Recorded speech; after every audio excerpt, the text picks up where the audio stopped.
Welcome to the Teacher Incentive Allotments webinar on teacher observations during virtual learning.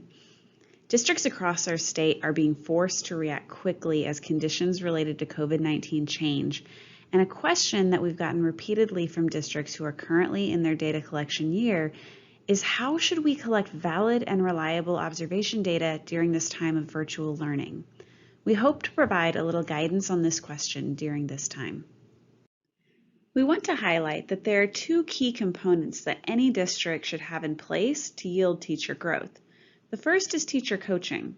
This can look like many different things, but typically includes unscored observations, feedback, PLCs, etc.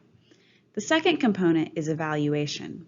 When we're talking about evaluation, for this context, we're talking about scored observations. Both of these components are extremely important in order to ensure that teachers are growing and achieving excellence. However, the teacher incentive allotment focuses on evaluation. While there are many important considerations to ensure that teachers are being coached and developed during virtual learning, this webinar will focus on whether and how to conduct scored observations during virtual learning. There are two key questions that this webinar will address. The first is, should we conduct scored observations during virtual learning? The second is, if so, how can we ensure that our scored observations are fair? So let's talk about the first key question. Should we conduct scored observations during virtual learning? The guidance from TIA is, ideally no. While there are some districts who will need to conduct some scored observations during virtual learning for a variety of reasons, if you have the option, we recommend waiting until in-person learning resumes for a few reasons. The first is, only some rubrics have offered virtual instruction adaptations. This includes T-TEST, NIET, and a few others. But even if you are using a rubric that has published guidance for virtual instruction, your appraisers won't be well trained in how to accurately score online instruction. For most districts, there will be plenty of time when in-person instruction resumes to conduct scored observations. Rather than rating and scoring teachers, we recommend that schools use virtual learning time to provide support and targeted feedback.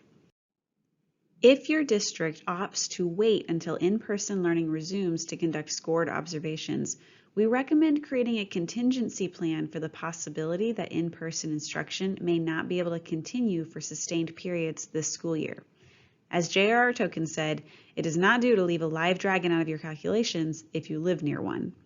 We just don't know how COVID-19 will continue to impact education in Texas as the year progresses.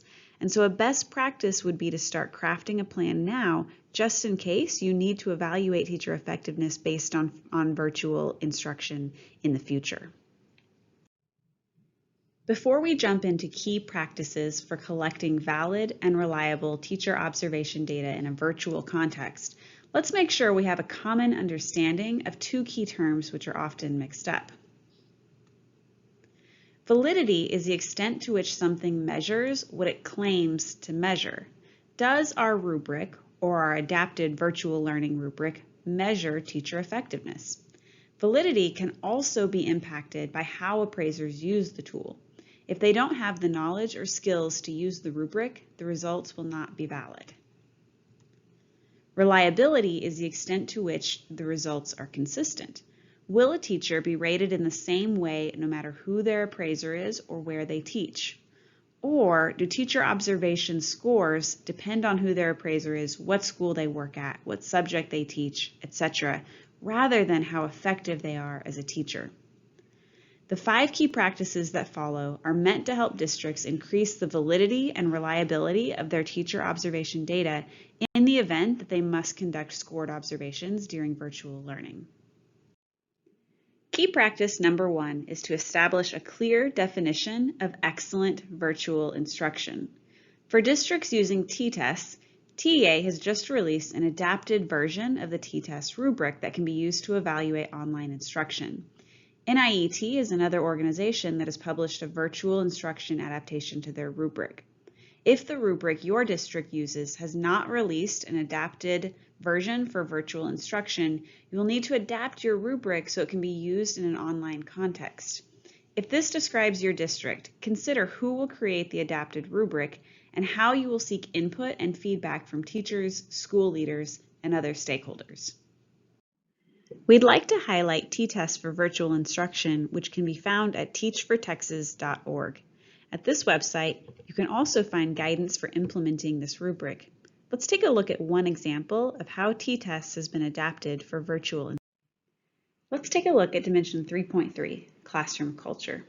Here you can see the behaviors associated with each level of teacher effectiveness. At Proficient, the teacher engages all students in relevant, meaningful learning, and students work respectfully individually and in groups.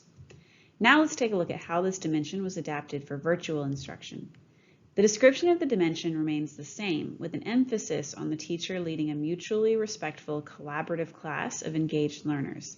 However, there is greater definition of what this looks like in a virtual context.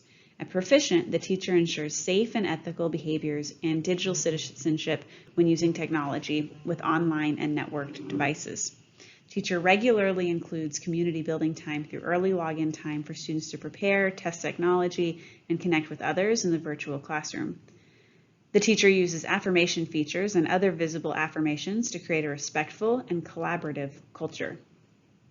Now let's take a look at a case study to see how the adapted rubric could work. 5th grade reading teacher Mr. Pitts is guiding students through a discussion of a novel via an online platform. He opened the virtual space 15 minutes early and had an icebreaker question posted. Students are coming off of mute one at a time to share their answer. It is clear that this is a well-practiced routine that kids enjoy. Once class begins and the discussion is underway, Mr. Pitts asks probing questions and students use the raised hand reaction to indicate that they want to speak. After each student shares, other students use another reaction to show that they agree. At the end of the lesson, Mr. Pitts posts a sentence stem to help students shout each other out in the chat function. Again, it's clear that this is a routine that the class performs consistently. Throughout class, Mr. Pitts models safe and ethical behavior expectations and periodically refers to a list of community agreements. All students meet these expectations during class. Mr. Pitts' appraiser determined that he was demonstrating the behaviors for this dimension at an accomplished level. There is evidence that Mr. Pitts models and ensures ethical behaviors. He consistently includes community building time and consistently uses affirmation features to create a mutually respectful and collaborative culture. To strengthen his practice, Mr. Pitts' appraiser coached him to empower students to take leadership in the classroom culture. The second key practice is decide what evidence will be used to rate teacher effectiveness. Using exclusively live synchronous instruction may leave out teachers who are only teaching asynchronously. You may decide to use a wider array of sources of evidence to rate teacher effectiveness, including recorded videos of instruction, student work, the virtual classroom space, assignments the teacher has created, and more. The important thing here is to decide in advance what will and will not be used to score teachers, and communicate this clearly to teachers and appraisers. Each t-test dimension includes potential look-fors.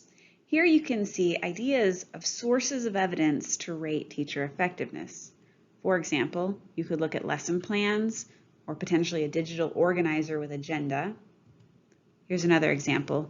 You could look at projects, demonstrations, multimedia presentations, electronic portfolios, or other student-generated performance work. You could also look at recorded lessons. Once you've decided how to measure effective virtual instruction and what evidence to use, the next key practice is to take adequate time to train appraisers and teachers on how virtual instruction will be evaluated. Making sure appraisers know how to use the adapted virtual rubric is crucial in making sure they're able to appraise teachers accurately. Simultaneously, teachers must have a clear understanding of what excellent instruction looks like in a virtual context and what sources of evidence will be used to evaluate them.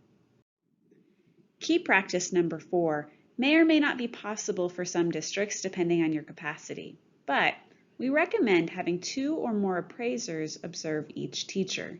Since almost no one is an expert in rating virtual instruction, if two appraisers see the same lesson and are able to then discuss and debate, the ratings are more likely to be fair. If it's not possible for two appraisers to participate in each scored observation, make sure to plan time for your appraisers to calibrate with each other before appraising teachers on their own. The last key practice is to review observation data with increased frequency. Normally, your district may look at observation data for skew or lack of correlation quarterly. However, since everyone is new to scoring teacher instruction in a virtual setting, it will be crucial for district and campus leaders to look at observation data more frequently. They should look for skew by appraiser, campus, grade level, content, etc. They should also compare observation data to student growth data to ensure that the two are correlated. You may need to get creative about what academic data to use. Consider using teacher-created tests, student work, or any other assessments your district is using during virtual learning. The last recommendation from TIA is to take the time to create a strong plan. Consider only giving feedback and support through October and beginning scored observations in November after you've had time to develop a strong plan and train appraisers and teachers. If you have any additional questions, our website has many resources. Please visit our website at tiatexas.org. Additionally, please don't hesitate to reach out to the TIA team by emailing us at tia@tea.texas.gov. This fall, we will offer several opportunities for ESCs to engage in live training on the topic of teacher observation for TIA. The first is on September 30th. In November, we'll offer guidance for small districts on teacher observation calibration, and in December, we'll offer a district-created rubric alignment workshop. We hope that you can join us. Finally, we would be grateful for your feedback on the information in this webinar so that we can improve it for the future. You can give feedback by scanning this QR code or by visiting tinyurl.com/virtual observation.